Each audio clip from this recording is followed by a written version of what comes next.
Alhamdulillah, alhamdulillahi wa kafa wa salamun ala nabiyil mustafa wa ala alihi wa sahbihi wa mawalah, amma ba'd.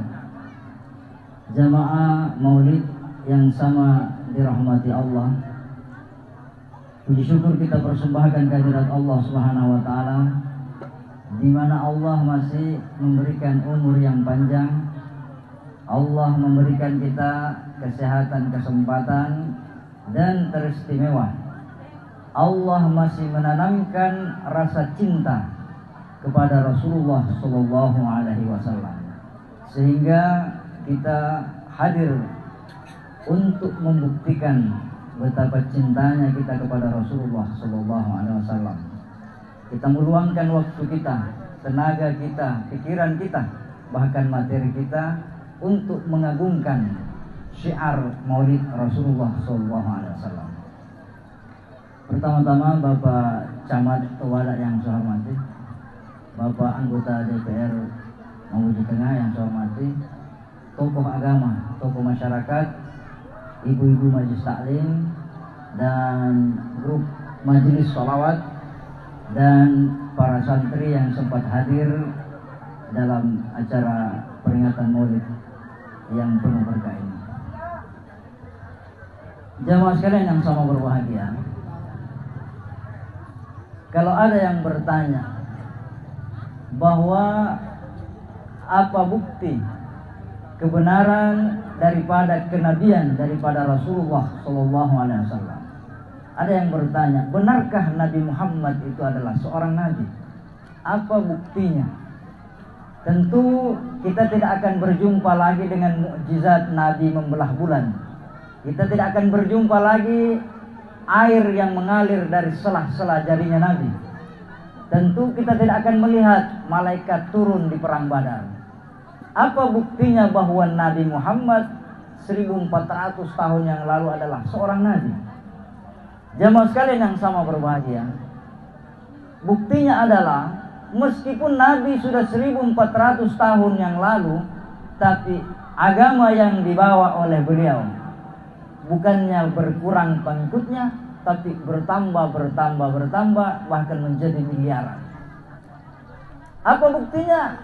Bahwa kalau agama itu benar, tentu akan diterima dan terus berkembang.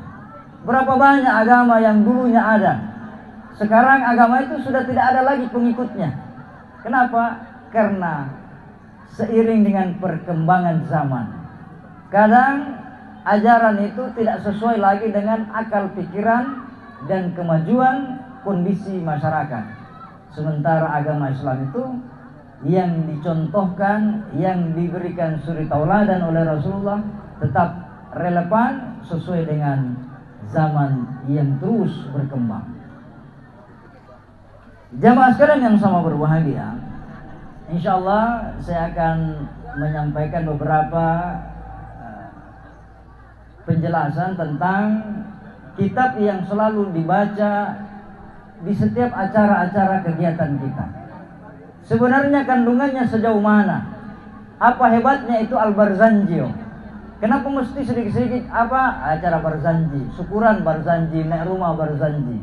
Sebenarnya Barzanji itu nama kampung. Kalau kitabnya diberi nama Majmu' Maulid. Majmu' Maulid, kumpulan Maulid, artinya kumpulan yang menceritakan tentang peristiwa-peristiwa kelahirannya Rasulullah Sallallahu Alaihi Wasallam. Banyak, bukan hanya Al-Barzanji, ada namanya Simtud Durar, ada namanya Maulidud Diba, dan banyak lagi. Itu semua terkumpul dalam kitab Al-Barzanji ini atau Majmu' Maulid ini. Kenapa? Apa istimewanya Maulid yang lain dibandingkan dengan Al-Barzanji? Dalam mukaddimah, Syekh Ja'far Al-Barzanji membuka kisah perjalanan hidupnya Rasulullah itu dengan mukaddimah yang sangat indah. Dia berkata, al-jannatu wa na'imha sa'dun liman yusalli wa yusallimu wa yubarik alaih. Adapun surga wa na'imuha, dan kenikmatannya, sa'dun, suatu kebahagiaan yang sangat besar, liman yusalli wa yusallimu wa yubarik alaih, bagi orang yang berselawat dan mengucapkan salam kepada Rasulullah. Baru dia awali dengan Bismillahirrahmanirrahim. Jadi kitabnya diawali dengan salawat, bukan diawali dengan basmalah. Kenapa demikian? Ya. Itulah intinya kata Allah dalam sebuah hadis qudsi, laulaka ma khalaqtul aflaka. Wahai Muhammad, seandainya bukan engkau, maka tidaklah aku ciptakan alam raya ini. Jadi dengan berkahnya Nur Muhammad, maka kita ada sampai sekarang ini. Maka beliau melanjutkan, wa usalli wa usallimu ala nuril mausuf. Saya berselawat dan memberi salam kepada siapa? Ala nur, atas cahaya yang sudah disifatkan sejak dahulu kala. Jadi Nabi Muhammad itu penjelasannya Sayyid Ja'far Al-Barzanji bahwa Muhammad adalah nur, berbeda dengan kita. Makanya jemaah sekalian yang sama berbahagia, Nabi itu basyarun la kal basyar. Beliau manusia tapi tidak seperti manusia pada umumnya. Apa kelebihannya Rasulullah? Beliau tidak punya bayangan. Kenapa tidak punya bayangan? Karena dirinya adalah nur. Dalam mahalul qiyam, anta nurun fauqa nurin. Wahai Muhammad, engkau adalah cahaya di atas cahaya. Bagaimana cahayanya Rasulullah? Ya secara zahir dan secara batin. Pernah suatu ketika Aisyah di dalam kamar, dia sedang menjahit.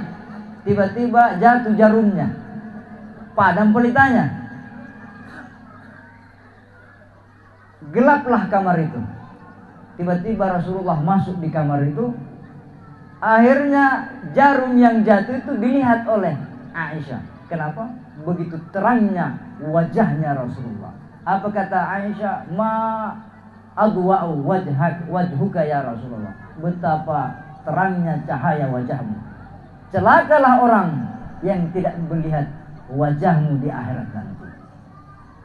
Jamaah sekalian yang sama berbahagia. Lantas Aisyah berkata, siapa yang tidak bisa melihat wajahmu wahai Rasulullah? Man dzukirtu indahu falam yusalli alayya. Orang yang apabila disebut namaku, dia enggan berselawat kepadaku. Jamaah sekalian yang sama berbahagia, salawat itu ada dua. Ada namanya salawat yang maksur, yang contohnya diriwayatkan dari Rasulullah, seperti salawat yang kita baca dalam tahiyat. Tapi ada salawat yang menjadi kreasinya ulama.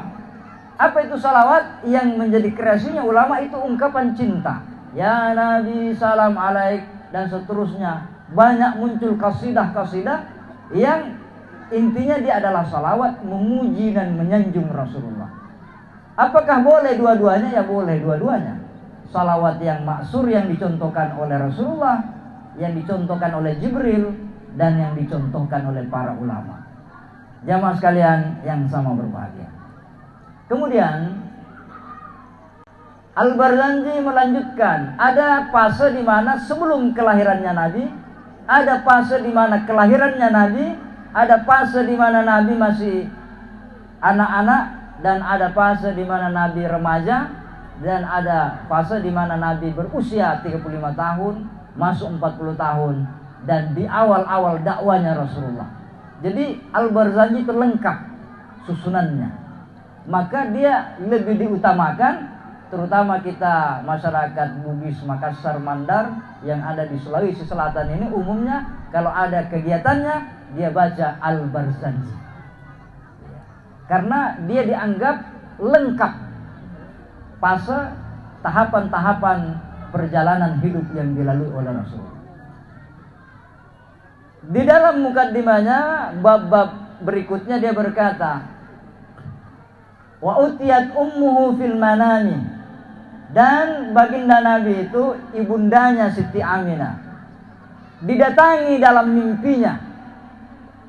Faqila lahu innaki kad hamalti bi sayyidil alimina wa khairil bariyah. Wahai Siti Aminah, tahukah engkau siapa yang ada dalam kandunganmu?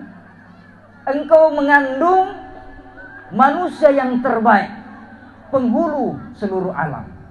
Wasammihi idza wada'tihi Muhammadan. Berilah dia nama ketika engkau telah melahirkannya Muhammadan, orang yang terpuji atau orang yang dipuji. Berilah nama Muhammadan li'annahu satuhmadu uqbah, karena hamba Allah yang bernama Muhammad yang ada dalam kandunganmu ini kelak nanti dia akan menjadi manusia yang dipuji perjalanan hidupnya sampai akhir zaman.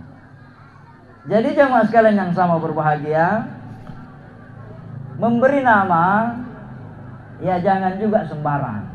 Ada namanya istihara nama.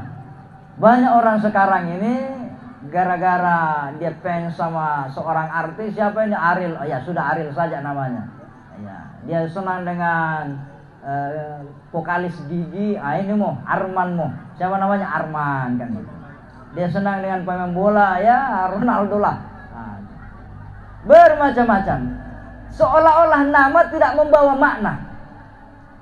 Sehingga ada pepatah mengatakan, apalah arti sebuah nama? Wah, ini bertentangan dengan apa yang diungkapkan dalam sejarah. Nabi Muhammad belum dilahirkan, dia sudah diberi nama. Sudah diberi nama. Nama yang menjadi doa, nama yang menjadi harapan bahwa dia akan menjadi manusia yang terpuji sampai di kelak nanti. Nah, kita memberi nama, siapa namamu? Adrian. Adrian apa itu? Adrian itu orang Italia. Adriano, cappuccino, Adriano. Apa ini? Ditanya enggak ngerti dia artinya kan gitu. Nama membawa makna. Nama adalah doa. Sehingga banyak orang itu karena anaknya sakit-sakitan ganti nama kan gitu. Nabi Muhammad namanya di langit Ahmad, setelah di bumi namanya Muhammad. Jamaah sekalian yang sama berbahagia, itu dalam satu at-tirillah. Kemudian dijelaskan bahwa ketika Siti Aminah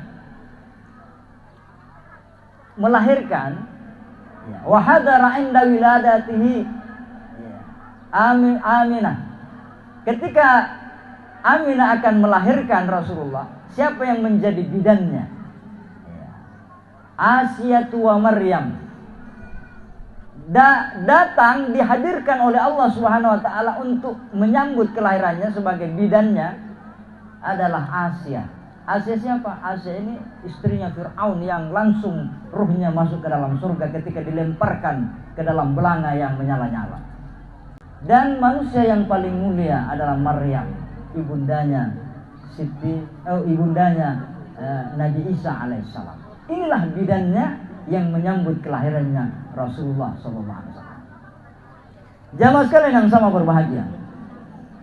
Kemudian pasca kelahirannya Nabi itu, wa baraza inda wiladati khawariku wa ghara'ibu irhasan li nubuwwatihi wa ilaman bi annahu mukhtarullah. Dan terjadi peristiwa-peristiwa yang di luar kebiasaan. Itulah namanya mukjizat. Mukjizat kalau dia sudah jadi nabi. Nabi Muhammad belum diangkat jadi nabi, maka namanya irhas.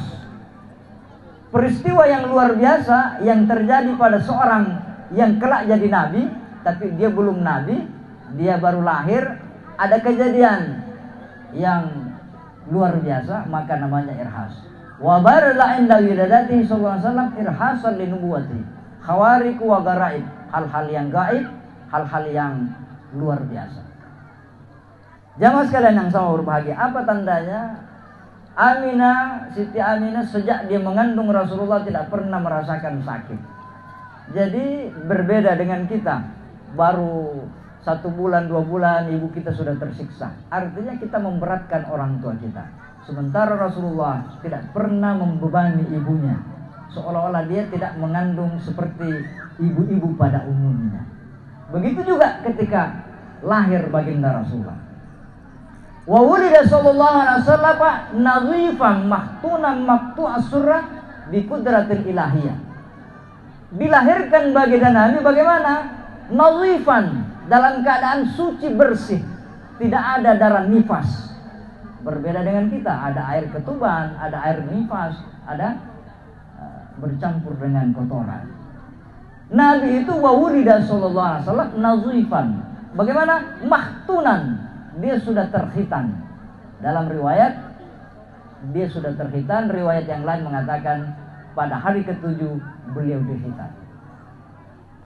Maqtu'as surrah, Nabi sudah terpotong tali pusarnya.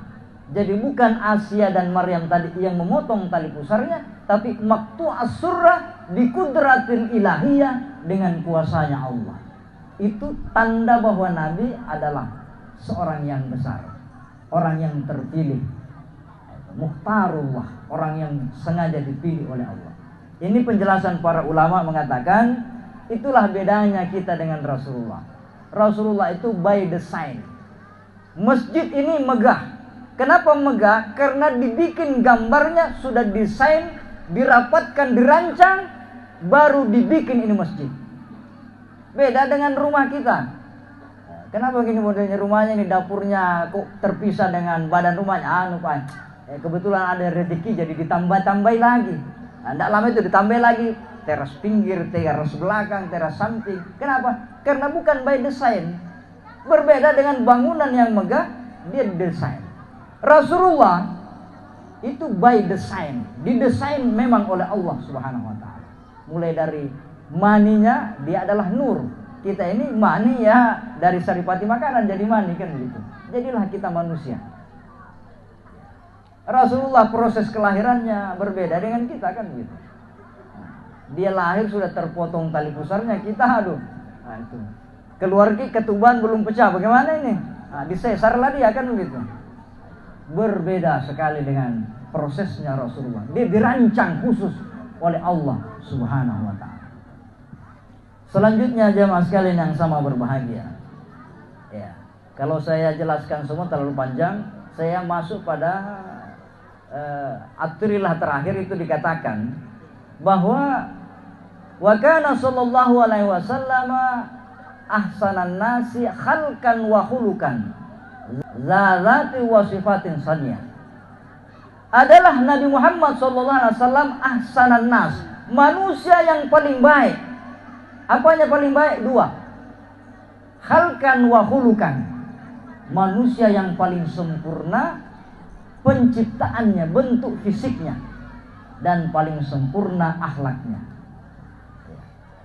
Rasulullah tidak ada sahabat yang mampu menatap lama-lama. Kenapa? Begitu seperti kita melihat matahari.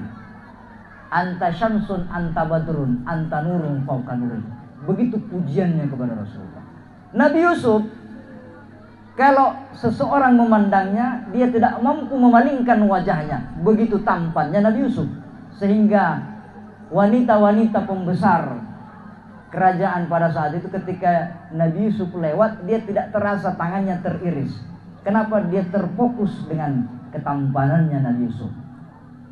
Rasulullah saking tampannya seperti matahari, tidak mampu menatap lama-lama.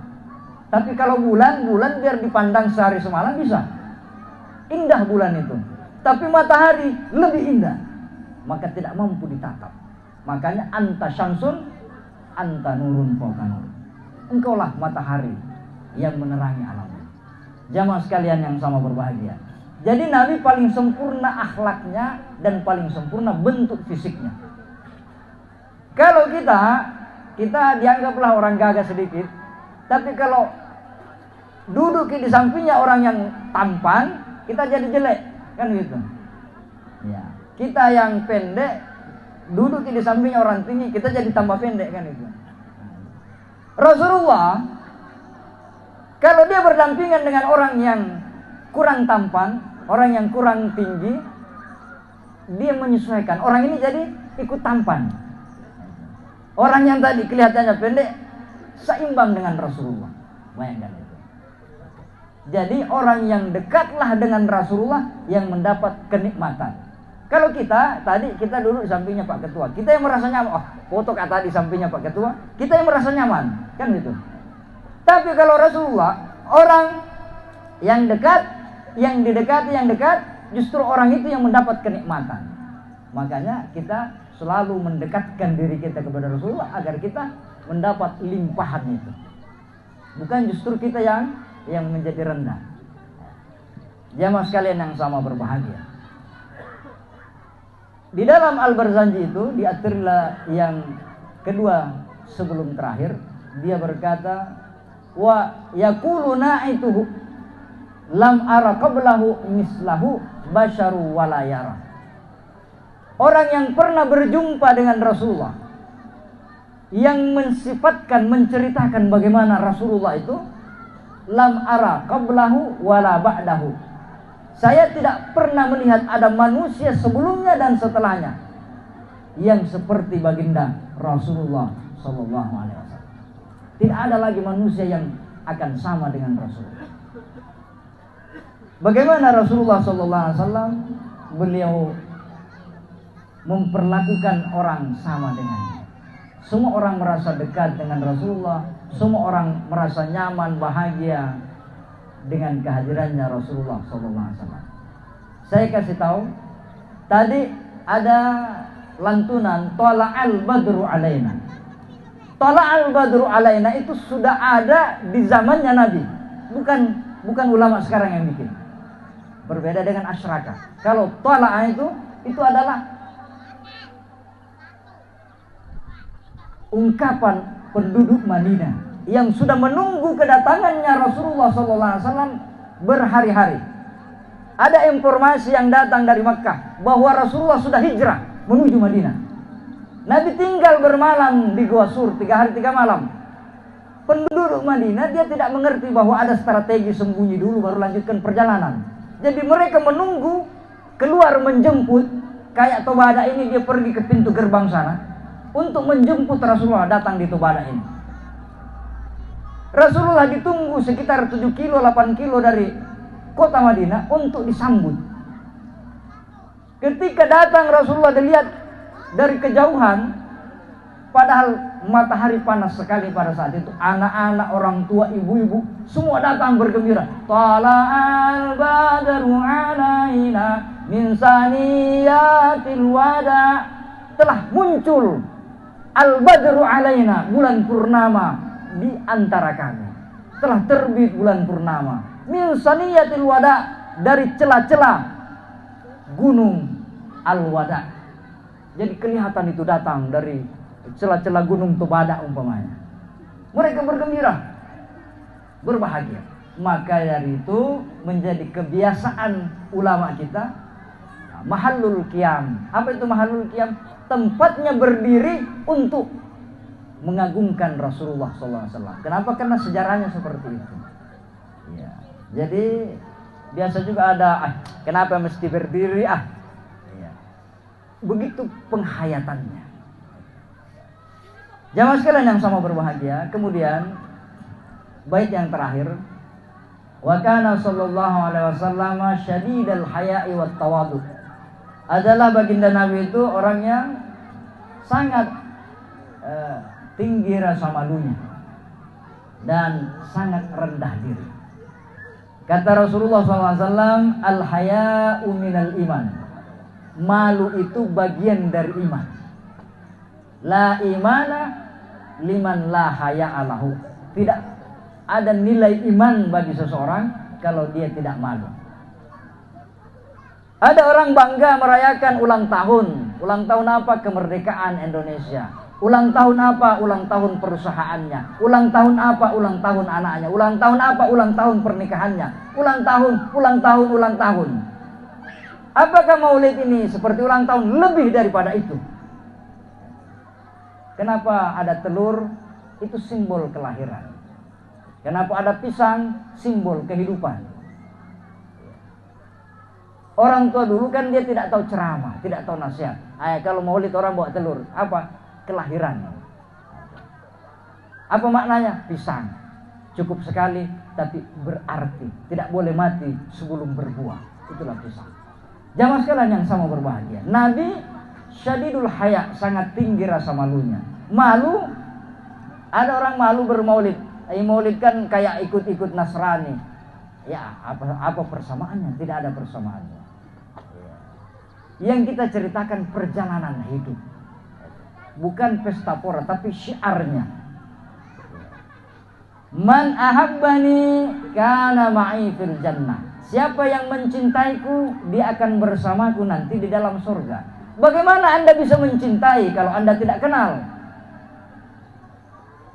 Dan apa hebatnya Anda mengaku mencintai kalau Anda tidak banyak menyebutnya, tidak banyak mengingatnya? Orang cinta dengan jabatan, kemana-mana dia cerita tentang jabatan. Orang cinta dengan agama, kemana-mana dia cerita tentang agama. Orang cinta dengan harta, kemana-mana dia cerita tentang harta. Orang cinta dengan Rasulullah, dia tidak pernah berpisah dengan salawat kepada Rasulullah.